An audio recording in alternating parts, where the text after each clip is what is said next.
is Gen Z seeking outdoor experiences a lot more today, or were they seeking a lot more earlier? The answer is today. But physical world experiences are on a boom right now. Quite passionate about this. I guess you're in the right field. Yes. Why did you start GoStops? Can you just explain the entire story as to why you and your wife, chose to start GoStops? So we were very certain that there is no hotel brand in the country which is social and experiential in nature. So we've run out of money several times and we didn't know how to pay the salaries next month, run out of all the cash that we had to expand. And that is the time we didn't know how to expand, what to do with the business. So the more of these brutal times you cover, even the next such incident you will be able to recover from.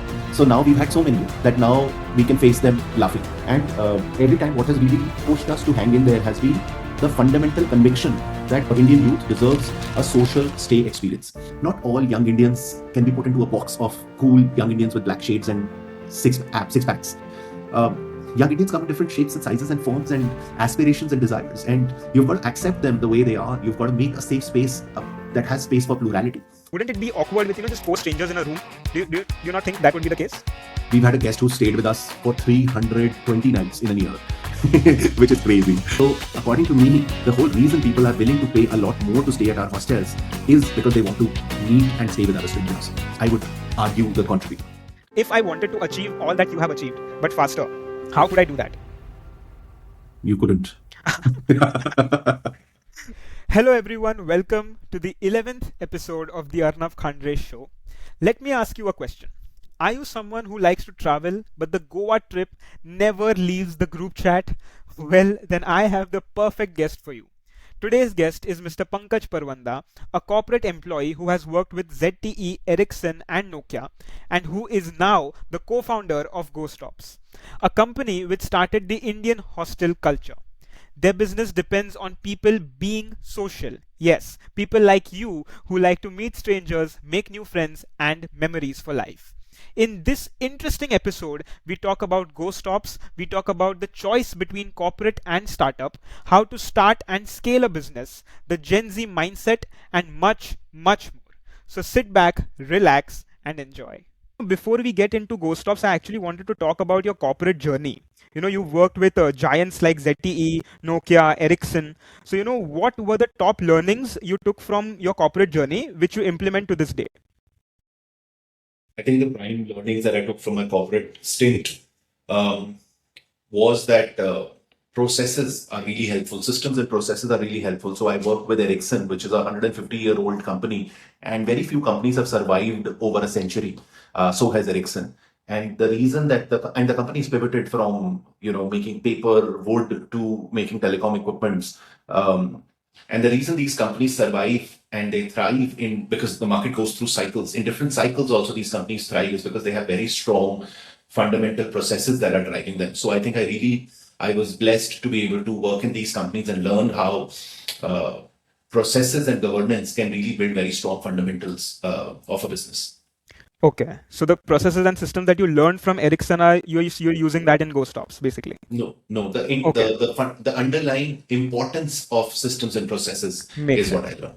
Okay, got it. So, is there an example where you really understood like why systems and processes are very important? Is there any example?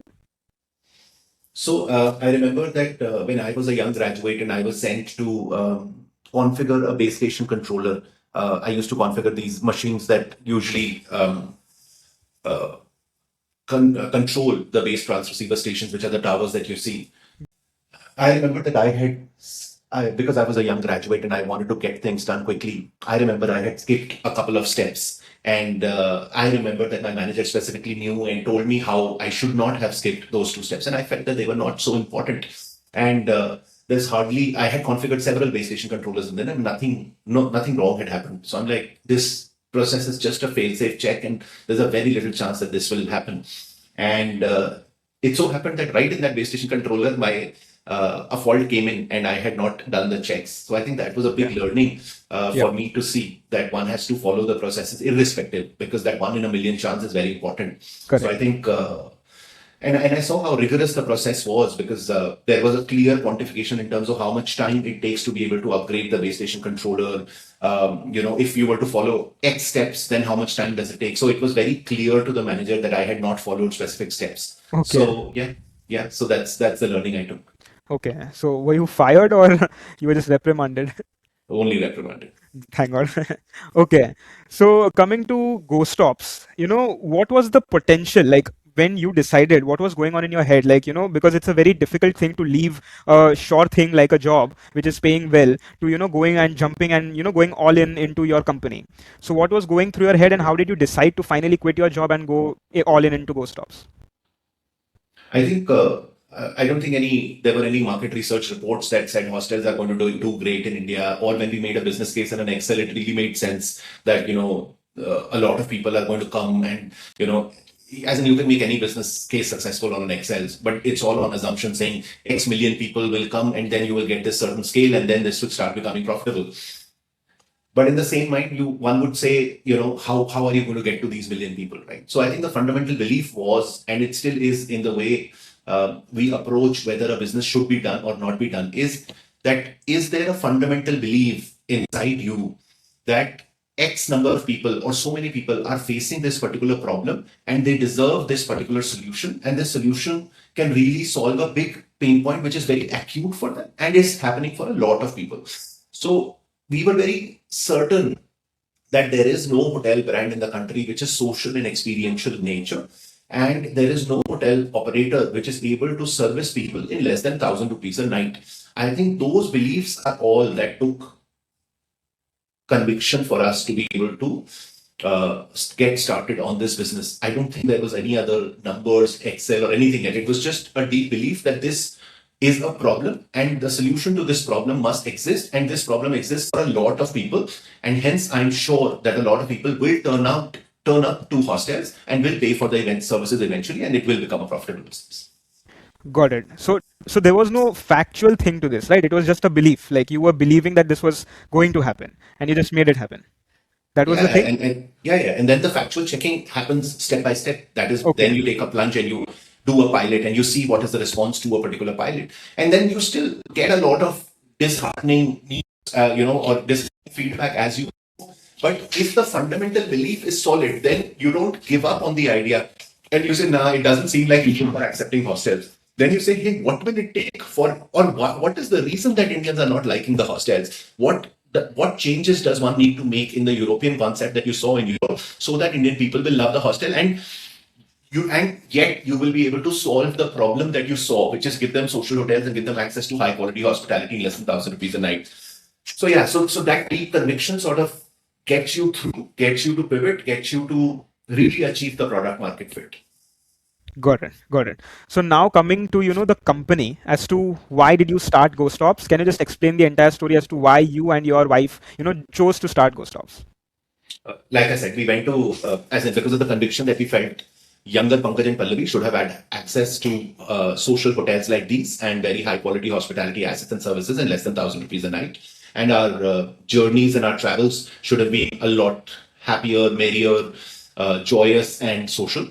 So both of us, we took a random trip to Europe in 2012. We stayed at hostels, and this was the first time we ever stayed in hostels. And it was specifically in a hostel in Salzburg where we came back and we saw people partying in the evening in the common area. And within 5 minutes, we made, 5 friends. And that's when Pallavi said, "Hey, Pankaj, we should have something like this in India." I'm like, "What are you saying? Why do you think we should build another hotel in India?" She's like, "Tell me a hotel where you can become friends with people in 5 minutes." And I'm like, "Yeah, nothing like this exists. There are so many hotel brands, but there are a couple of people sitting on their own tables and chairs and no one's interacting with each other." And I think people really would want that, or young people would really want that. And yeah, and that was the moment when we decided, and we came back and did our research and started our first upstairs. Got it. So after personal experience, you started this basically. Got Yes. it. So, okay, fine, fine. So when you started GoStops, the concept kind of existed already, right? I mean, I have heard of Zostel. I mean, that has to be a direct competition to you. It is, I guess, the exact same, but I guess it was 1 year before to you also. So what is the Yeah. difference between Zostel and you, and like how are you competing with them currently? So we went to Europe in 2012. At that time, Hostel did not exist. We came back and we did our research in 2012. And Okay. 2013 is when we were searching for our property in Varanasi. And we signed our property in December of 23 and made it live by February of 24. Right about that time when we were searching for properties in Varanasi is the same time when Zostel founders were also having this brainwave, and a couple of other founders in the country were having the same brainwave. And Zostel had access to a property in Jodhpur, which they launched in August of 23. So there was only a 5-6 month gap between when we launched and when they launched. So all of us and the entire industry of youth hostels in India was actually born 2013, 2014. That's the Got it. period when all of us started hostels. In fact, at that time, the only hostel that existed in India was a small hostel called Asterix Hostel in Goa. That's where we went and did our research, and we found that there were foreign backpackers coming into India. And we said, hey, initially one will have to service foreign backpackers because they know of the concept, and then slowly educate the Indian consumer about the existence of hostels. In terms of competition with Zostel, yes, Zostel, us, we are both competitors in the same sphere. And both of us are working towards making sure that this category grows and more young people get access to great fun hostels. Got it. So you guys like sat together and decided it, or that was not the thing? No, we didn't know each other, but Okay, okay, okay. but it seems there was a wave of entrepreneurship around that time. That's when the ecosystem, even the angel investor ecosystem, was coming of age in India. So yeah, so that's about the time. So I think my generation, which is like the millennial generation, I entered the workforce in 2006, and I think we got enough financial freedom.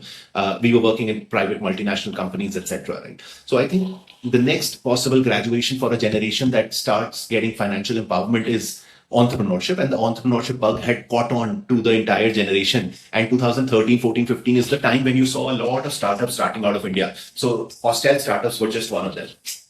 Got it, got it. You built the base basically of the hostel, community or the hostel culture in India. You were basically the founding members of this culture. So how did you start? Like, what was, the first step basically? Because you have nothing to look forward, you don't have anything to compare to. So how do you start in that space where you have nothing? So our reference was the hostels that we saw in Europe. I think my even hostel founders, I've heard them in podcasts where they've said that they also came across hostels in Europe. Everyone in India, I think, basically saw hostels in Europe and Southeast Asia, and then brought this concept back into India. So yeah, so that was our reference benchmark. The first point was to decide on the location or the destination where you would open your first hostel. We wanted our brand to be known for exploration, for cultural richness, and which is why we felt Varanasi was a great intersection of the positioning that we wanted for the brand, which was to really explore the destination and to get something out of this journey, and also have a destination which was that had a low entry barrier where one could easily get a property which had easy connectivity to Delhi. So I think that's where Varanasi sort of fit right in. And that's why Varanasi became our first destination. And then it was all about finding a building, which took us a good 7-8 months, and convincing landlords because they wouldn't trust you because you haven't ever done a business before. Then learning the rules of the land in terms of what licenses are required to be able to run a hostel, what kind of electricity connections, and how do you get manpower to be able to manage. And then you learn the ropes, and then you scale slowly and slowly. Got it. So, coming to when you had to, basically convince the real estate or, the landowners to, give you the property. So how did you convince them? Because you have no social proof, you have no business proof, nothing. So how do you convince them? I don't know. I think you just try and reach out to as many of them as possible, and you Okay. hope that someone will like you and will take a bet on you. Got it, got it. So you did the same thing then basically. You just reached out to as many Yes. people as possible. Okay, Yes. okay, makes sense. So that is why, because it was a low entry barrier, is that why you didn't choose a metro city or Goa and chose to go with Varanasi? Yes, because like I said, it had Yeah, the destination where we would start had to be close to Delhi, and correct. secondly, it had to be affordable and a low entry barrier for us to be able to start. Okay, And it also had to that destination had to stand for cultural richness, and it had to be a quintessential Indian experience for a foreign backpacker because that was the initial target segment we had to host. So Varanasi would just fit right in. And then also tomorrow, if I want Indians to come in, Varanasi not just hosted foreign travelers, but also hosted Indian in equal amounts. So if I would have gone to something along the hippie trail where only foreign backpackers come in, then I would have done great business at that point of time, but not later. So it was very important. So that is why, considering everything that I mentioned, Varanasi sort of fit right in. got it. You mentioned close to Delhi. So why did you need it close to Delhi? because we were based out of Delhi, and it was easier to travel to and fro. Got it. Got it. So you basically said that, you didn't also choose Goa. You were considering a longer term path. You could have made the short term profits. You could have made the, short term thing where at the moment, you could have hosted NRIs and foreigners and, you could have made some profits. So why did you choose the hard path, and you've also done it with the company currently. You've chosen to, lease the entire property. You've hired the staff and you focused on the entire customer experience. So why is this? Why have you chosen this model for your company? So the choice of Varanasi wasn't really the difficult choice. It was actually the easy choice. Like I said, I was actually searching for a destination that favored all my requirements of being close to Delhi, of having a low entry barrier, of being able to give me the immediate results from a foreign backpacker and the long term benefits of enough domestic tourists coming in. So it was the easy choice. But in terms of leasing and operating these assets, yes, it's the difficult choice. But one had to do it specifically in India because in the budget hotel category, in the budget hotel space, there aren't any operators, or there is a big problem of quality operations, and hence we couldn't have relied on a franchise operated route to be able to deliver the kind of service experience that we wanted to build a brand on top of, which is why unfortunately we had to do this hard job of becoming an operator ourselves and operating and developing an organization that could operate these assets which are less than 50 room in size. Just, quickly, like, what are the pros and cons of doing this? I mean, just can you just explain that quickly as much as possible? So con is that it's hard, it's operationally intensive. It requires a whole talent acquisition muscle. It requires a learning and development muscle at scale. It requires ops muscle at scale. Lots of everything comes on you, whether it's IT, whether it's food, whether it's talent sourcing, etc. Everything comes on you, so it's hard. What are the pros? Is that it gives you complete control on service delivery. So tomorrow, if you want to, one, it gives you complete control, which means you don't have to wait for feedback and penalize a franchisee for bad review score and incentivize someone for good review score, but rather proactively you're in control. So much so in our case that even when a person checks in and they open the door for the first time, we have that event coming to us on our app because it's a digital lock. So we actually send a message on a customer journey level, and we send them and ask them, how was your check-in? Or every time you order a food, we're able to send a message saying, how was your food? Or every time you order order for, say, cleaning your bathroom, within 30 minutes, we'll send you a message saying, hey, was this done to your satisfaction? So we're actually able to get journey level control. So that control is super important, because then if you're going wrong anywhere in real time basis, you have idea of where it's going wrong and you can do something about it proactively.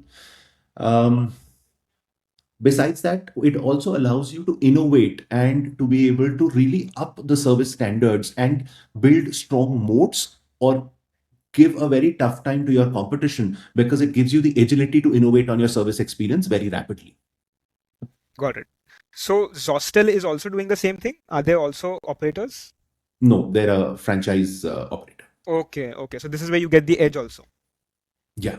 Got it. But we don't do this to get an edge over Zostel. Correct. We do this to deliver great service. Got it, got it. Okay, fine. So, coming to the app that you were saying, once the customer even, goes into the door for the first time, you get the message. So what is this? Can you just explain the Go Connect, the app that you've built? What is it? Yeah, it's the GoStops app. It's available on Android and iOS store. Every time you make a booking, the app automatically detects that you have a booking at a specific GoStops. You walk into a location on the geolocation basis itself. It can detect that you're at a GoStops location, and it can open up specific functionalities for you. But if you have a booking, then it allows you to do a digital check-in. The once you've checked in, the digital key to your room lands on the app. The digital key to your locker lands on the app, which means you go near the door or the locker and you swipe the button and the door opens. So you have complete control over the security of your belongings in the locker and the private access to your particular room. You can chat with other people staying in the hostel on the app itself. You can order food on the app itself and be intimated whenever the food is ready or not. You can also chat with a bot, and you can raise requests like clean my bathroom or give me a bucket and a mug, and it automatically creates a ticket, which allows us to make sure that your requests are serviced to your satisfaction in 15 minutes or less. So yeah, so that's what the app does.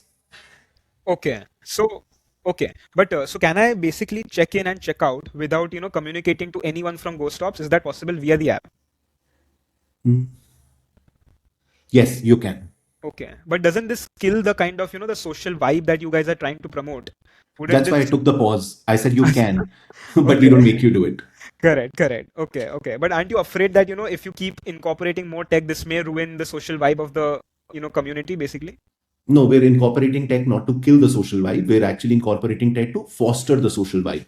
So, for example, one of the features, like I said, is it allows you to interact with other people who are staying in the hostel, right? But it doesn't stop you from going to the common area and meeting other people. But when you are not in the common area or other people are not in the common area, you can still make plans with them. So it's supposed to augment and not remove the physical elements.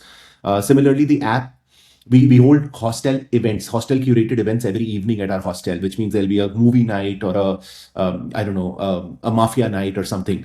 Now, it's so difficult to get all of these people together, right? But the app allows me to send notification to people, reminders to people, and tell them that this is happening and now come to this place, or it's going to happen today. Make sure that you keep yourself free at 8 o'clock in the night. So, app is supposed to augment that experience. Got it. Awesome. So, coming to entrepreneurship and, basically just the vibe as to what you're trying to maintain. As an entrepreneur, you try to maximize profits, but the business is basically, trying to improve social experience for people, trying to improve the customer experience and, make them more friends, basically. So, how do you balance this, maximizing profit kind of thing and maximizing bed count with maintaining a high quality, social experience? So our value proposition is the social experience. So the more social experience or the richer social experience we deliver to people who are staying with us, the more they will reward us with repeat business, with advocating and getting us new users, with willing to pay a higher ADR for a stay at GoStops. So that is why all we have to do is give them a richer experience every time they stay with us, and that's how the profits maximize. So it's really one metric. Got it. What is ADR? Average daily rate. Okay, average daily rate. Okay. And what do you charge per person per day? It's 1,000 or under 1,000? It keeps varying at different times of the month, depending on seasonality in leisure locations. And it also depends if there are special events happening, etc. But on an average portfolio level, average ADR for bed is about 850 rupees. Oh, okay. Fair enough. Okay, fine. So, COVID came, and I've heard you say that, COVID, you found a silver lining in, your interviews, other interviews. So, can you explain as to how you grabbed this opportunity of COVID while others collapsed and your business basically thrived? So, how did that happen? I think we've always benefited from hanging in there. So hanging in there is super important. And every time, what has really pushed us to hang in there has been the fundamental conviction that enough young people must have access to a great place to stay in less than 1,000 rupees a night. And India or Indian youth deserves a social stay experience. So that has never changed, even though demand would go down in times of COVID. But then you would just go back and ask a question: do you think this must still happen now that there's COVID? Now social distancing is going to be the norm. Is it going to fundamentally change the consumer? And then when you think about it, you're like, no, fundamentally humans are going to stay social. Fundamentally humans are going to want to travel. They are going to need social experiences in a high quality stay. So as long as your conviction is rooted in this fundamental belief, I think you're able to find your answers there, or the conviction there. And then what hanging in there does is that you're able to sustain the cycles, because you're like, hey, I have to live to be able to fight another day. So, which is why as soon as COVID came, we went into a shell, we cut our costs, and we sort of hunkered down to wait for when the COVID, storm would pass by. And when it did, we saw that there was an opportunity where youth was traveling much, or recovering to travel much faster than any other age group was. And hotels were available for really, really cheap at that point of time. And it was the perfect time to be able to grab that delinearity between revenue and cost. And that's what we did. And we just went out of the market and we raised $1 million every 6 months, and we grew 20x through COVID. Got it. Got it. So, the now basically generally, we are trying to become, we are trying to make our indoors life more luxurious. It's human endeavor, is to basically make the indoor life as luxurious as possible and go out as much less as possible. Swiggy, Zomato, everyone is, trying to do that. They're trying to keep us home, because giving everything faster. And they're not wrong in doing that. But so how are you competing with this? Like, eventually, do you think that, your customer growth will decrease, or do you think that your customer base is going to keep on increasing? So I don't think these services are trying to keep you much indoor. The services are trying to give you services that you would like indoors much more conveniently. Now, tell me, is Gen Z seeking outdoor experiences a lot more today, or were they seeking a lot more earlier? The answer is today. Are Gen Z and every other age group, are they traveling and taking many more vacations today, or were they traveling much more before COVID? I think the answer is that they're taking a lot more vacations. And now with more such indoor stuff that comes in, say earlier you used to go to a cinema hall and now you're able to watch a series on Netflix, there's even more propensity of people to really go out and experience something in the physical world, and which is why physical world experiences are on a boom right now, with all of your world leading singers coming to India to be able to perform, which were never possible. And today, India people are willing to pay 5,000, 10,000 rupees for a ticket to go out with their friends and listen to great music, or go out and dine at really experiential places, or go out and take vacations 4 or 5 times a year. I think with the world becoming a lot more, even more digital, the more digital it becomes, the more yearning to be able to really go and explore the world is going to happen. So I feel we're going to be the biggest beneficiaries of a more digital world. And now with AI coming in, I think all of us are going to be consuming a lot more software. We're going to be even more digitally entrenched, and which to me means that it's going to require a lot more physical connect to the physical world, and social connect to the other real human beings. I think we're going to be the biggest beneficiary of that. Got it. So if someone new has come into the field, how do you think they can, take benefit of this physical world, or, physical connect? If I'm new to the business, how can I use this, the gap? How can I fill the gap? Is there a new type of business that you can, maybe open and take advantage of this? There are lots of businesses that can be built around social need of human beings to connect. I mean, Facebook, Instagram, WhatsApp are just one, but just like we're building social hostels for young people when they travel, I feel there is a very large market for someone to come and build social community centers for elder people living with their kids across the country. Indian elders still, I think there's a bit of a stigma, and they're not very keen to move to senior living facilities, but they're missing out on having their own like-minded community and engaging with them and keeping themselves busy. And I think that really presents an opportunity for a company like ours to set up senior citizen activity focused community centers across different cities in the country. So yeah, so there is a big social need for humans of all age groups, of all demographic, of all interest groups. And the more and more the world becomes digital, I think people will need to come and become skilled at specifically solving the social need of specific demographics, separate specific interest groups. So old bikers, young bikers, old mahjong, young mahjong. There are like so many communities that need to exist. Got it. You're quite passionate about this. I guess you're in the right field. Yes. So, coming to GoStops, how do you see GoStops in the next 10 years? Where do you see GoStops in the next 10 years? In the next 10 years, GoStops would be, say, 10x our current scale, 10x, 20x our current scale. Today, we're at about 4,000, 5,000 beds. I guess we'll be at about 100,000 beds, which means we'll be serving 100,000 young Indians every day of the year. So that'll be fabulous. Awesome. That is a huge number. But my question to you is, what is the biggest problem that you're facing right now that is stopping you from, achieving the 100,000 number, after 10 years? Why can't you do it in 5 years? Like, what is the problem there?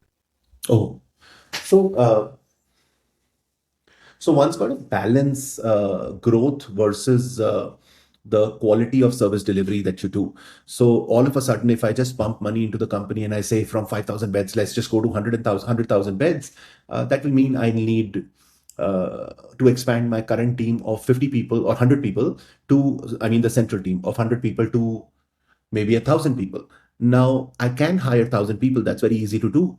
But how do you make an organization of 1,000 people as coherent as this organization of 100 people? It has to grow organically, and it takes certain speed at which you can grow the organization with the same culture, with the same fervor, with the same passion to deliver this particular service. So, hence, the one has to balance the speed at which you grow so as to make sure that the customer experience does not get compromised at any point of time. So if I feel in 1 year that I can't, maybe 2x is not the right speed, and I feel confident that I can do 4x or 10x, then I'll be happy to do 4x and 10x. But it will all depend on that at what pace or how much fundamental processes, systems are in place for us to be able to scale as fast as possible. But it will never be 20x in a year. I don't think that's how we're going to scale. Got it. So generally, what I have seen is when companies decide to scale, they try to standardize many processes. So, but your company is basically customer focused, customer centric, and you cater to customer experiences, which have to be different for every customer. So, if you scale, don't you think standardization will be a problem for you, and how will you tackle it? So we don't have to deliver different experiences to people. Different people have different journeys with the experiences that we offer. So we have to have a movie night, and we have to give them a movie night while we have to give them access to do a rafting or any other kind of experience. And while we also have to allow people to be able to interact with each other and make, say, bar hopping plans or whatever. So now a group of young people who walks in, they different members of that group choose which activity to take. But it's not like I have to consistently deliver very different experiences to them. I just have to provide the same template of activities to several people at scale. So yeah, so processes are super important to be able to do that at scale, and that is why we took the route of developing in-house proprietary tech to be able to deliver a physical service such as hospitality, because only then will we have control over every single touch point in a complex service like this. Got it. So currently, what marketing strategies are you using at GoStops? So our biggest marketing strategy and our biggest GTM, go-to-market lever, is CSAT, which is customer satisfaction score. We sit at a CSAT of 90 plus, which means 90 plus people who stay with us give us a 4 or 5 star review out of a 1 to 5 star rating. So that sort of makes sure that these 90 people are walking out super happy, and they become our repeat customers. So 50% of our current business comes from repeat customers, and 80% of that repeat business comes from our direct channel. So which means they not just come and repeat the business with us, but they also choose to do that repeat business on our direct channel and not coming on online travel agents, which saves us all of the acquisition cost. Then we have about 40% of new users who come and book us direct on our digital channels. And the reason that these people come and book us on our direct channels, and why would a new user otherwise go through the pain of downloading our app and booking us, right? Because these guys are referred users from our existing users. So 40% of our new users are also users that are being advocated to use our services from our existing users. So at the center of all of our marketing is our CSAT. As long as we're able to deliver great customer satisfaction, I think the flywheel of getting more repeat business from our existing users, getting more new business from our repeat users is going to work. Besides that, we do very basic marketing in terms of spreading the message about hostels, that we open, and the vibe that we have with by collaborating with micro and nano influencers within our community. But primarily, our GTM flywheel sits on top of CSAT. Okay. So many businesses, have you seen many other businesses focus on this, or you are, unique in that aspect? I think every business, actually, the GTM sits on CSAT, whether they say it or no. But for example, Amazon very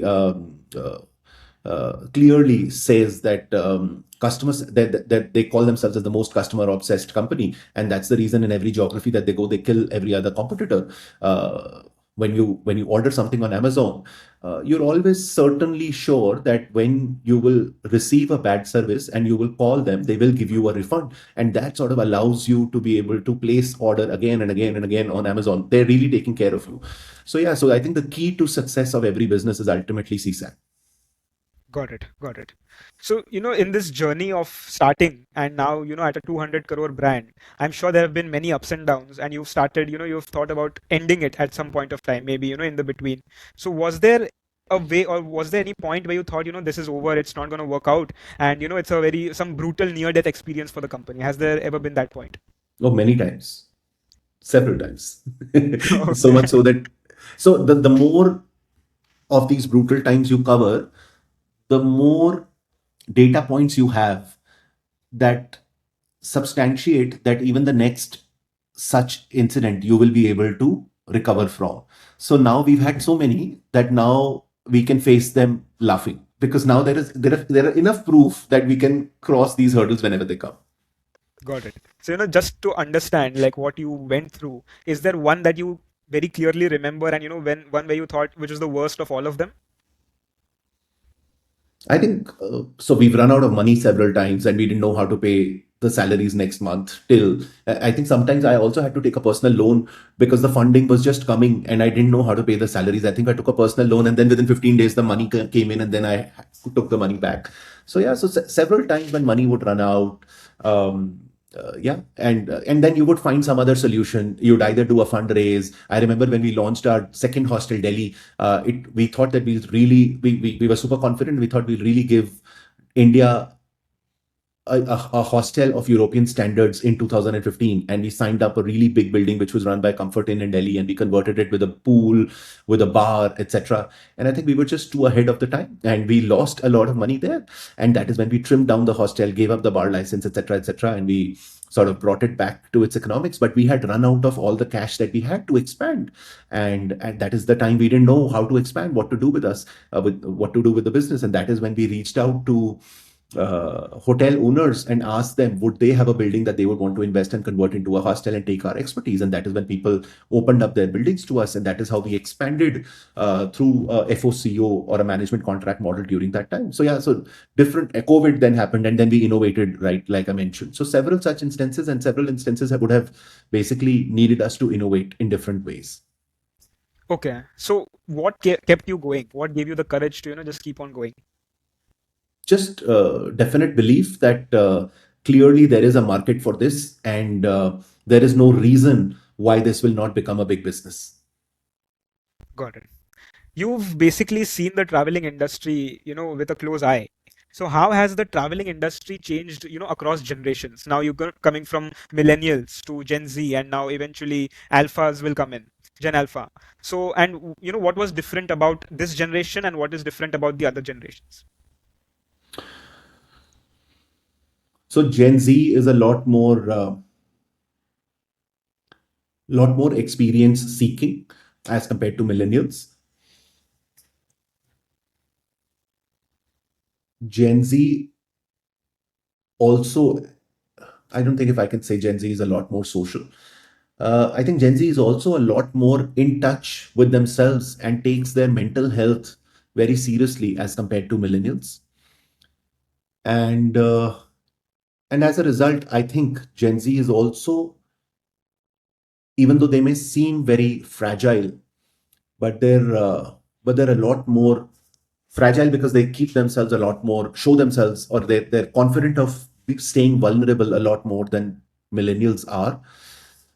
Which is why I would say that Gen Z actually has much better mental health than millennials, and which is why you see Gen Z drinking much lesser alcohol as compared to millennials. And that's a great thing. And I hope Gen Alpha turns out to be even better and at peace with themselves. Got it. Got it.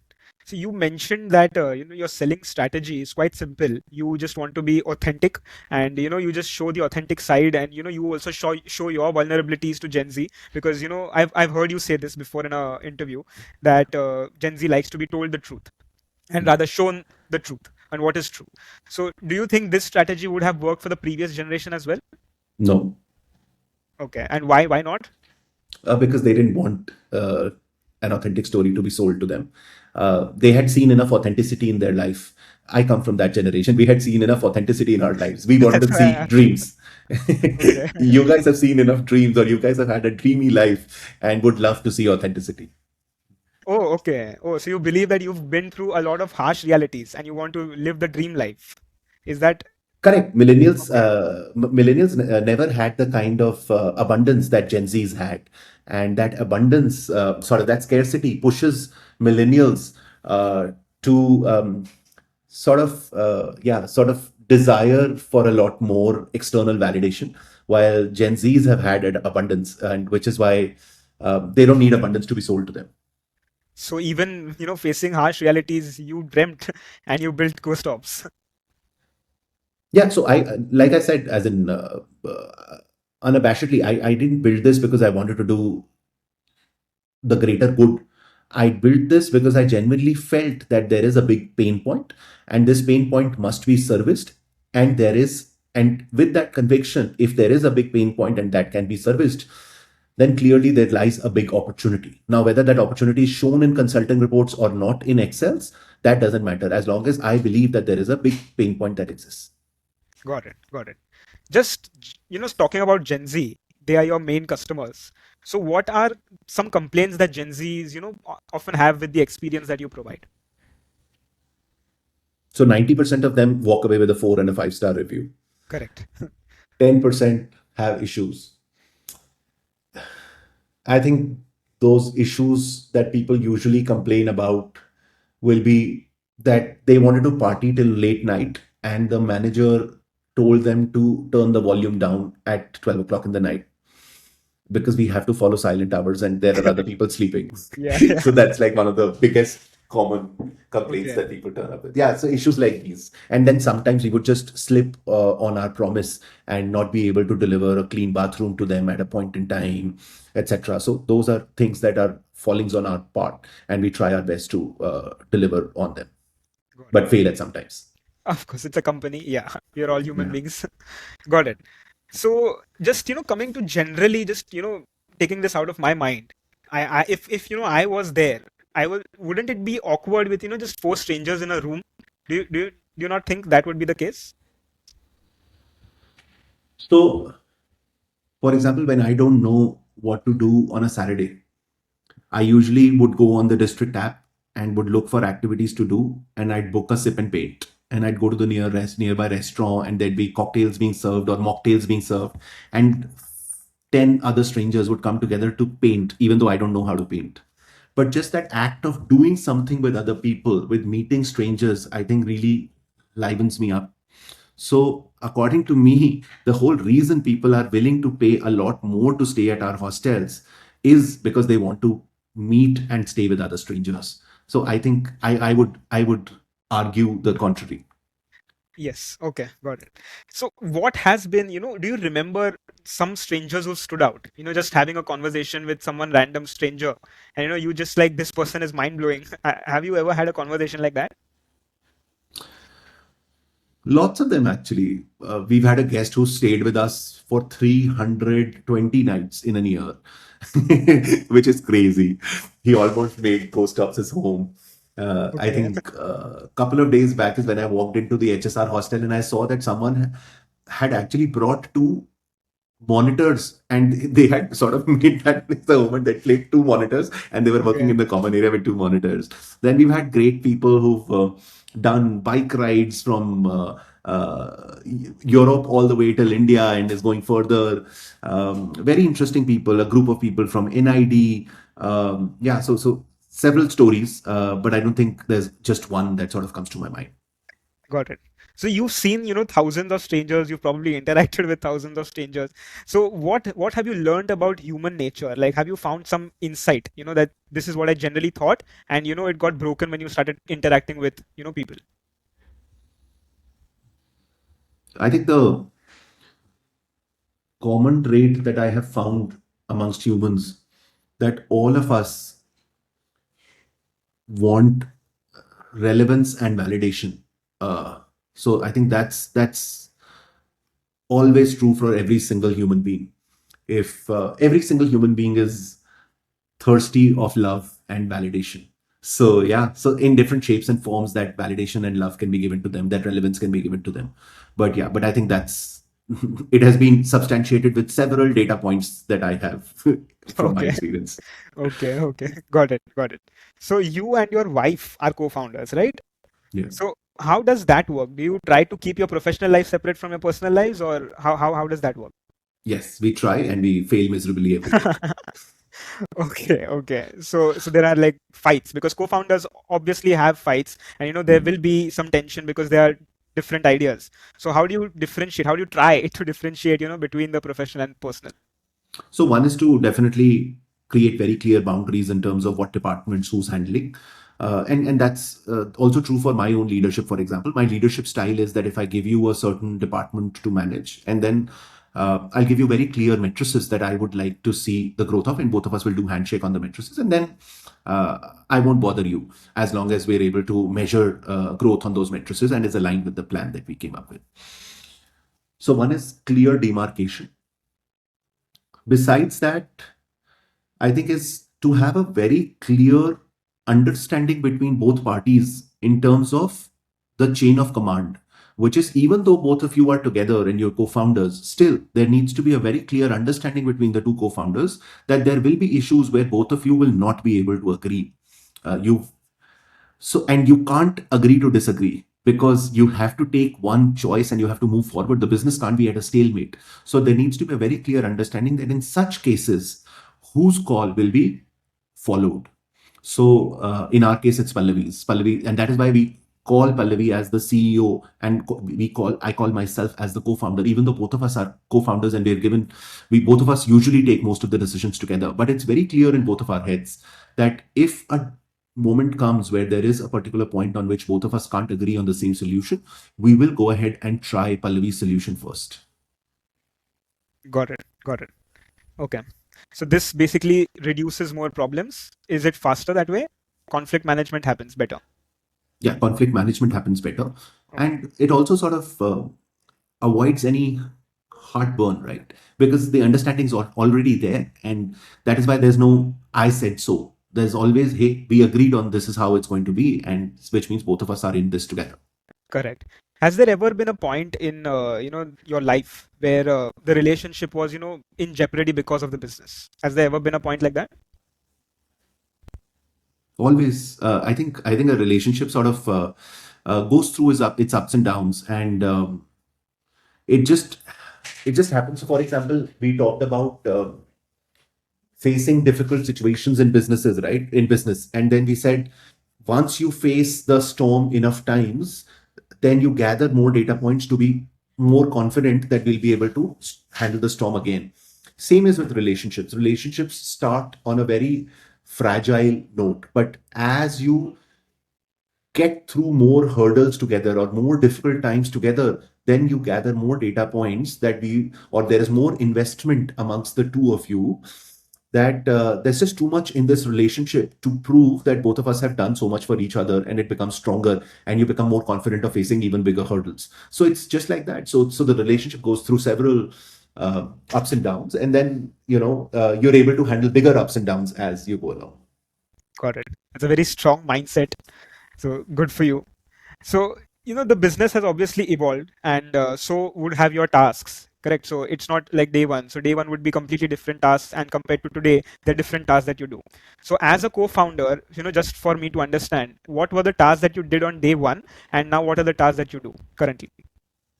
So on day one, I remember I used to go on Facebook and I used to search who all are posting any photographs related to Varanasi. I would search hashtag Varanasi on Facebook, see some really creative people posting photos of Varanasi, and then I would just spam them. I would send them a message and say, hey, we've opened this hostel in Varanasi. Would you come and stay with us? And they'd be so kind to just come and visit us. Even for a chai just before they train, they'd come and visit us. They'd take a few photos, they spread the message on Facebook, and that's how we'd get new customers. I remember I created the first listings online on online travel agents. I got the first free property management system, configure it myself, everything. So I would do everything myself. I would price myself, etc. And now I don't do anything. Now I basically I'm just available whenever there is a firefighting that's required. I'm available whenever there is a direction to be set, a strategic direction to be set. I'm there whenever there is a confusion in terms of what path to take amongst two competing choices. Then I'm there to sort of give my opinion and sort of clarify it because there are lots of nuances of the vision that I and Pallavi have about the business, which people who join us in the leadership don't. They don't understand nuances. While they may be able to understand the high level mission, but they've not been with us through the last 11, 12 years. So there are so many nuances in terms of how we want to build this vision out. So sometimes when there is a confusion, we have to step in and we have to clarify that nuance out. But otherwise, I think we're just there to steer, and we're there to firefight and enable. Got it. So is there a part where you are just now focusing on idea generation and you've basically given the ship to the management is done by the company and the employees and you're just doing the idea generation part of the business? Is that the thing? Or do you also step into management whenever necessary? No, no. So I don't think the company has reached that level of maturity where I can just do idea generation. But I meant rather than day to day tactical execution, I am able to look at measurements more proactively or matrices more proactively and be able to see where there is a fire and sort of raise the alarms on time. And I'm able to clarify if specific choices are going against the finer nuances of the vision. So it still means in being very involved in the business day to day, but it just means not doing pricing by myself or doing configuration by myself, but it's still pretty much running the business day to day. And like I said, fighting all fires, right? And there are enough fires every day in a startup like ours. Okay, okay. Even at this point, you still have a lot of fires? Yeah, even when we become a 1,000 crore company, I'm sure there will be fires. There always are fires. Got it. Yeah. Okay, okay. Just I asked you this without when it wasn't recording, but what is the current fire that you are trying to extinguish? Current fire that I'm trying to extinguish is trying to source people at scale, trying to source manpower at scale. So yeah, as we scale, as we 2x every year, we have to be able to find enough managers and housekeepers to be able to take care of our hostels as we expand and deliver the same kind of customer experience that we used to deliver in our Varanasi hostel in 2014. So yeah, so sourcing people at scale, I think, is the biggest fire we fight today. Got it. Maybe after this podcast, you may get some great employees. Yes. Okay, so you've been in the Indian budget hotel industry also. So this is the kind of the Indian budget hotel industry, but you've changed it to hostel industry. So what have you learned about this industry that would shock someone who doesn't know anything about it?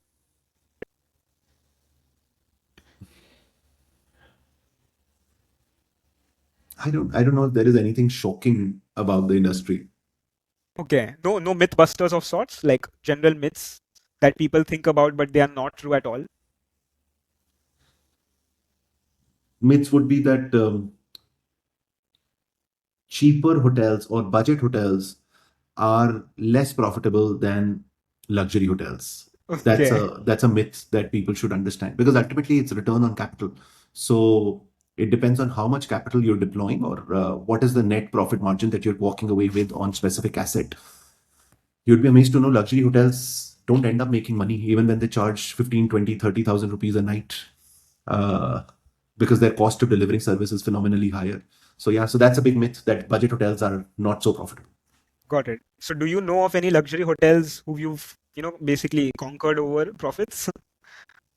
Several. In terms of profit percentage, EBITDA Yeah. percentage, I'm sure we're doing better than several luxury hotels. Okay, okay. So looking back, the last 10 years, what was the single most expensive mistake you've made, either in terms of money or time, and how did it change your thinking or your strategy? I think the most expensive mistake one does is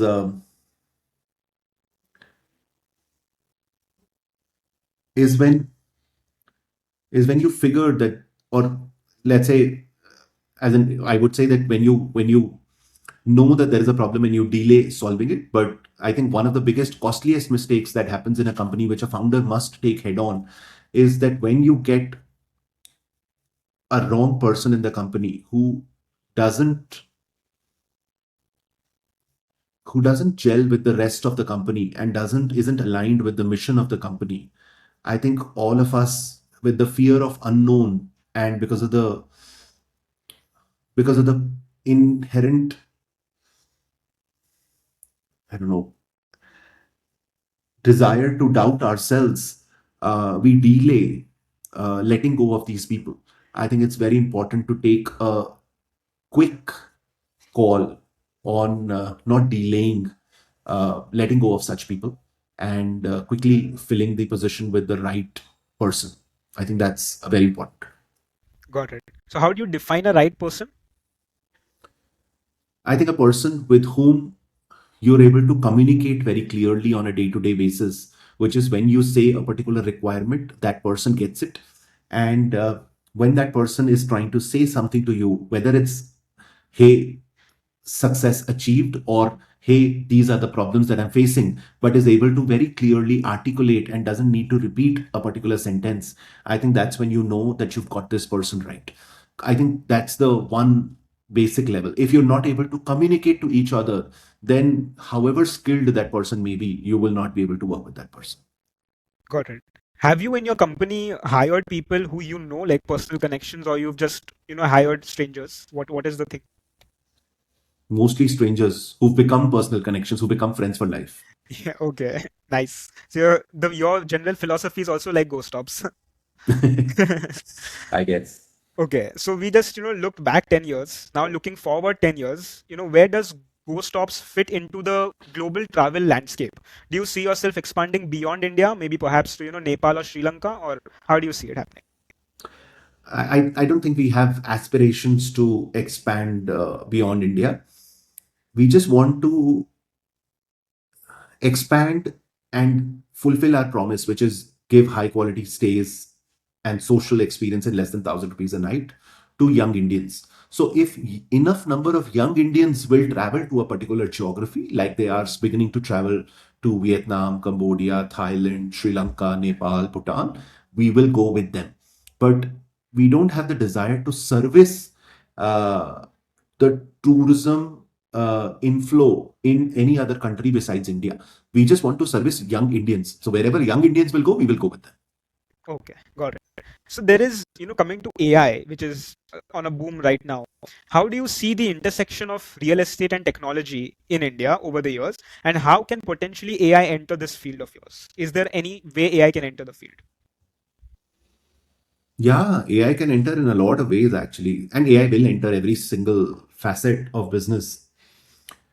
For example, we run ads. We ask people to fill out a form. They send us a form, and then we have an AI agent calling them and asking them, "Hey, you click this particular button, and you said that you would like a job that pays them X amount of money in this country, in this city. Tell us more about yourself. Tell us where do you stay. Tell us where did you used to work." And basis of that AI call, while we'll get thousands of leads, but that AI call is able to determine how many of them are serious about the prospect of working with us, and then automatically it gives us people with a high engagement rate, people with clear answers and answers that qualify our matrices, and then we're able to call them and source people at scale. Similarly, we would use AI to be able to run specific agents and be able to crawl and see that our customers, which source cities are they coming from, and these customers from these source cities, what are the other destinations that they usually plan for. So yeah, so that data sort of allows us to be able to pinpoint and expand to the location that will give us the most immediate benefit and give us the most network effects as of today, rather than expanding to any location. So yeah, so AI is going to give a lot more intelligence, a lot more efficiency and automation in every single business, just like ours. Got it. So just thinking as a business owner and entrepreneur, if you were to cut costs by implementing AI, which department, would you basically just entrust AI with completely? Like you mentioned, HR is one of them, but you're not completely entrusting it; it's a part of it. But which one? Which one would have the most, choice? Like you can cut this off, cut this department off, and just entrust it to AI. I don't think any department. Okay. Whichever gets closest, which one do you think is the closest to that point? There is no department, as in ultimately every department is interacting with humans, and unfortunately I haven't seen an AI which can do everything that a human does. One may be able to drive much higher efficiency with the same number of humans, which means you will require lesser humans in a particular team. Correct. But can you entrust a whole department to AI? No. Okay, okay. So which department do you think will have less humans and more efficiency via AI?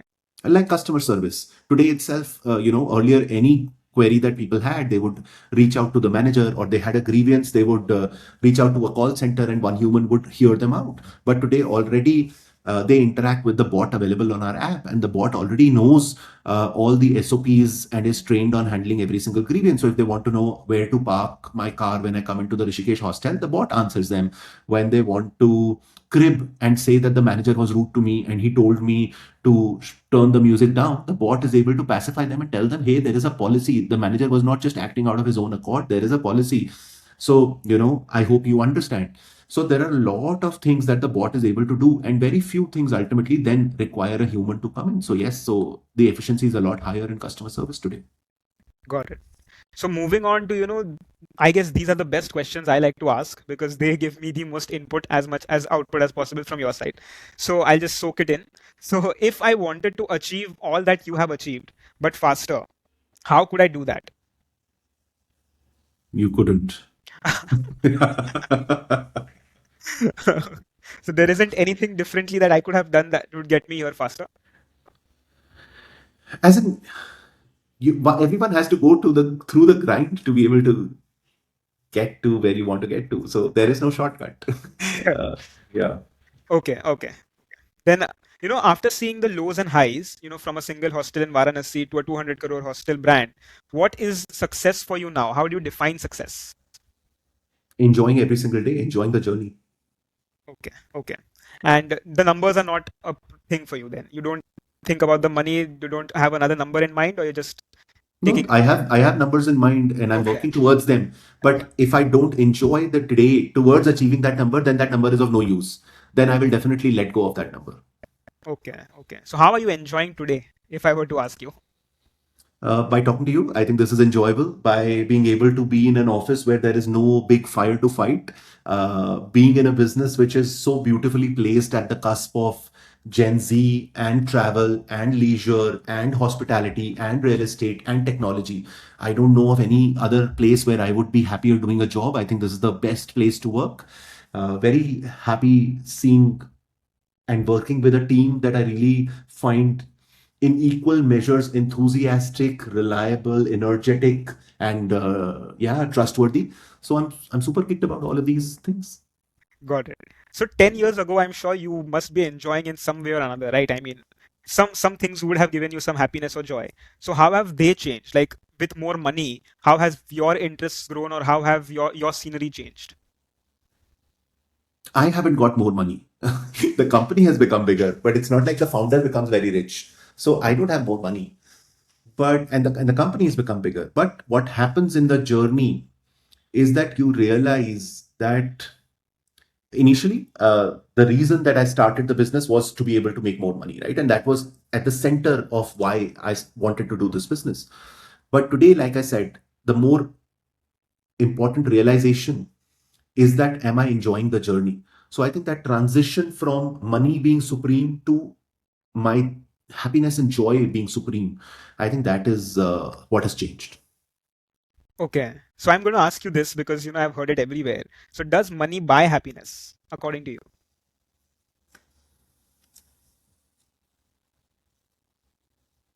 In some, yeah, it can a little bit, but or it can facilitate, but it can't buy happiness. You have to have the mindset to enjoy. If you don't have the mindset to enjoy, then money can't. Got it. Okay. So moving on, when you eventually, step away from GoStops, what do you want the brand to be remembered for? For plurality, for flexibility, for inclusiveness. Okay. So why? Because this business is the way it's built is a mix of contributions of different kind of people, some very young people, some very old people, some really young and enthusiastic and energetic people, some really experienced and trustworthy people. Similar is our guest profile. Not all young Indians can be put into a box of cool young Indians with black shades and six packs. Um, Young Indians come in different shapes and sizes and forms and aspirations and desires, and you've got to accept them the way they are. You've got to make a safe space that has space for plurality. So, and that's what the product and the brand is anchored in. We welcome people as they are, and we value the good things in them, and we accept the shortcomings in them the way they are.